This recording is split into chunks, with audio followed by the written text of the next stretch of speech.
Olá, muito bom dia para você. Um decreto assinado por Michel Temer na sexta-feira provocou reação indignada em parte dos senadores.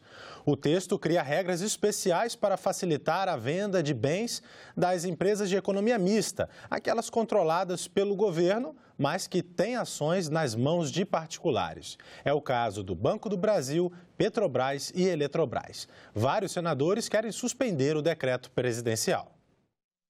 O senhor presidente da República passa de todos os limites da entrega do patrimônio nacional com este decreto, não à toa, funestramente assinado na véspera do dia de finados, com o objetivo claro: declarar a morte do modelo de Estado que foi construído nos últimos anos. Eles não estão querendo nem cumprir a legislação do Programa Nacional de Desestatização. Agora eu pergunto aos senhores senadores, para se criar uma estatal, uma subsidiária, tem que ser aprovado pelo Congresso Nacional. Então, para vender, não tem que passar pelo Congresso Nacional? Isso é inadmissível para um governo em final de mandato, um governo improvisado, circunstancial, que é consequência, sabe lá Deus como, de dificuldades políticas. Editar um decreto, senhor presidente, contra a competência do Congresso Nacional, que deve ser ouvido nessas horas. Nós não podemos privatizar a qualquer custo e sem um amplo debate. Imagine a privatização da Amazonas Distribuidora de Energia, o que acontecerá nos municípios longínquos, distantes no interior da Amazônia, que dependem muitas vezes do subsídio do governo federal. As pessoas dizem assim: não, vocês querem que continue essa mamata, esse empreguismo. Não, nós não queremos isso. Nós queremos uma empresa enxuta. Nós queremos que se resolva o problema da empresa. E não é dessa forma que nós vamos resolver o problema da população. E os senadores Lindbergh Farias, Lídice da Mata e Vanessa Graziotin protocolaram na Procuradoria-Geral da República, nessa terça-feira, uma representação contra esse decreto do presidente Michel Temer. A liberação dos jogos de azar deve voltar à pauta do Senado. Foi o que anunciou nesta terça-feira o presidente Eunício Oliveira no almoço com governadores. Os estados pedem leis para reforçar o caixa. Outra matéria que interessa a eles está na Comissão de Assuntos Econômicos.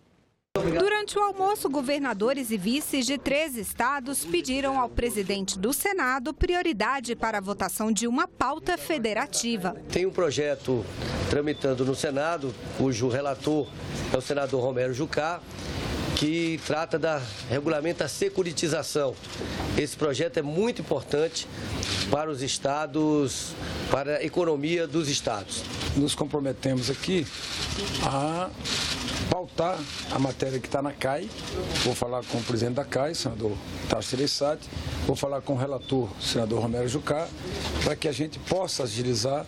Com a securitização, os estados podem vender para empresas créditos que hoje têm a receber de alguns devedores. Ou seja, um dinheiro que demoraria anos para ser recebido pode entrar logo no caixa do estado. A liberação dos jogos de azar também deve voltar à pauta do Senado.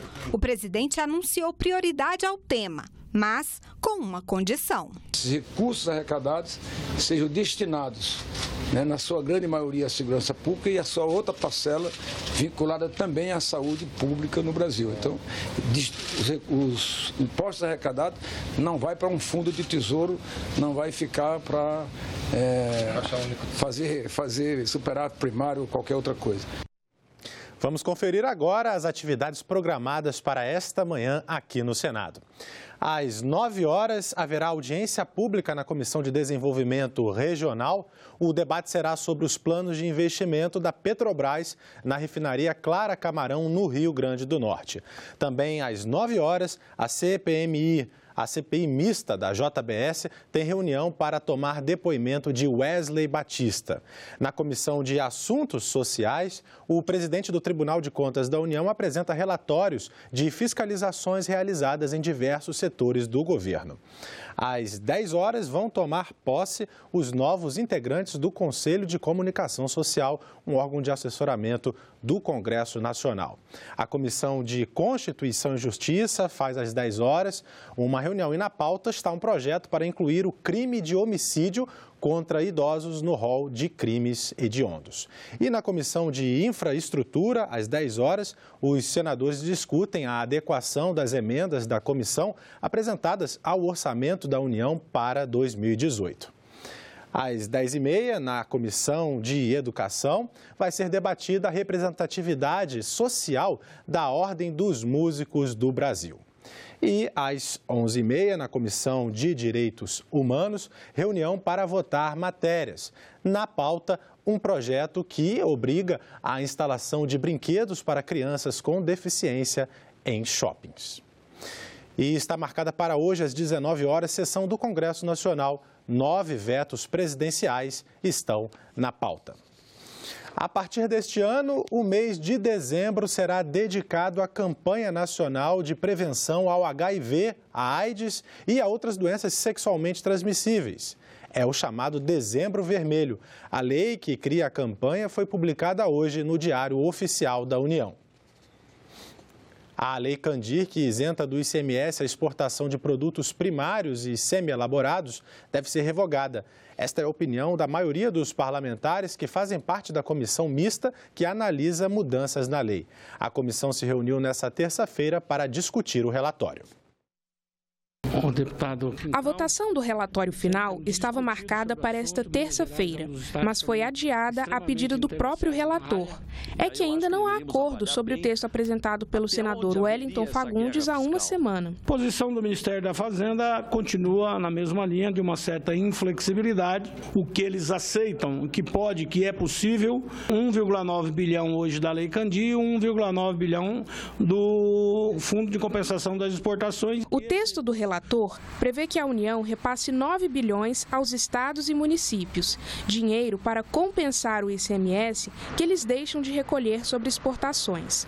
O valor viria de parte dos tributos cobrados sobre a mineração. De fato, colocar uma alíquota tributária exclusivamente sobre o minério cria, pelo menos ao estado de Minas Gerais e creio que também ao estado do Pará, um certo assombro que poderia causar algum outro desdobramento com mais dificuldade. A compensação deste ano ainda está pendente. Para o futuro, o senador Anastasia sugere revogar a Lei Candir, ideia apoiada pela maioria dos parlamentares que estavam na reunião.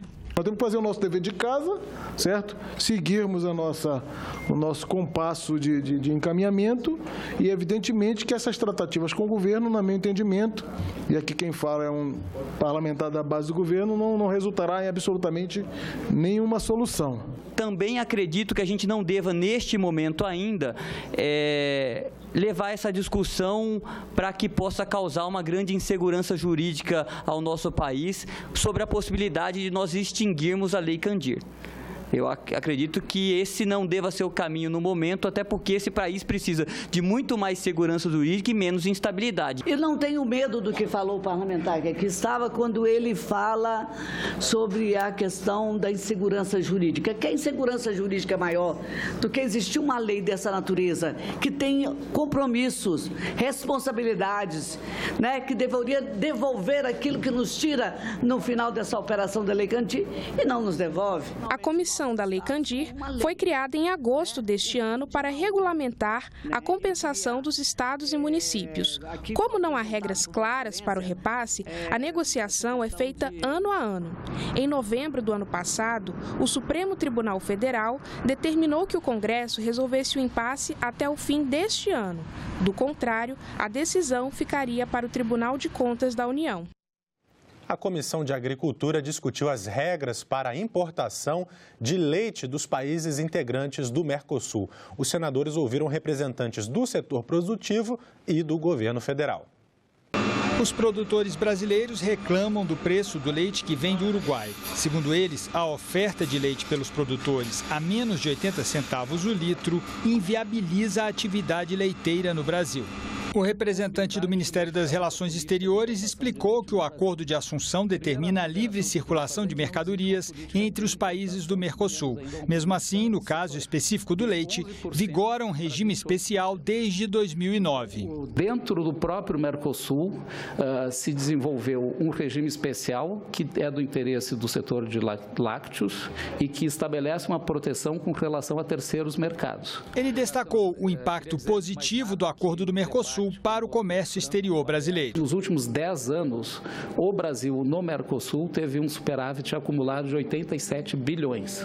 O que isso significa? 7, 8 bilhões por ano de superávit na relação com os parceiros do Mercosul. Por que o leite vai ter que pagar a conta do superávit? Por que logo o leite, o nível mais fraco? Os produtores de leite brasileiros pedem um limite para a importação do produto do Uruguai, a exemplo do que já é feito com a Argentina.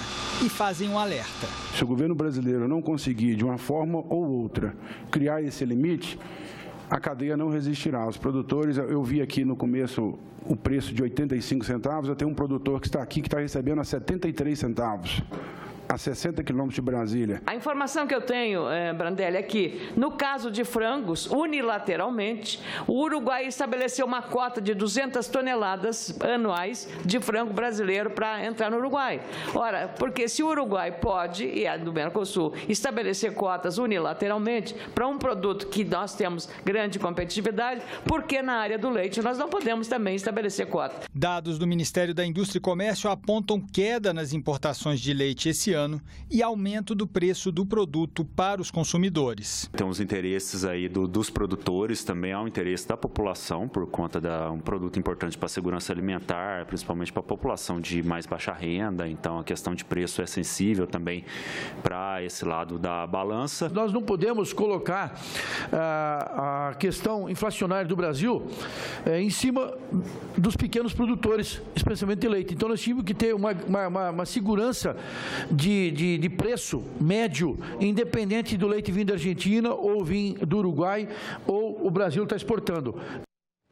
Empresas e operadoras de telefonia serão obrigadas a instalar bloqueadores de sinal em presídios. É o que prevê projeto aprovado nesta terça-feira pela Câmara dos Deputados.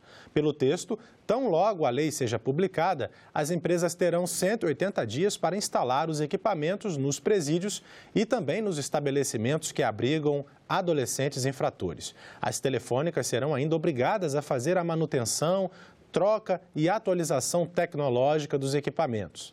Outra matéria aprovada pelos deputados retira do Código Penal a condição atenuante para crimes cometidos por menores de 21 anos.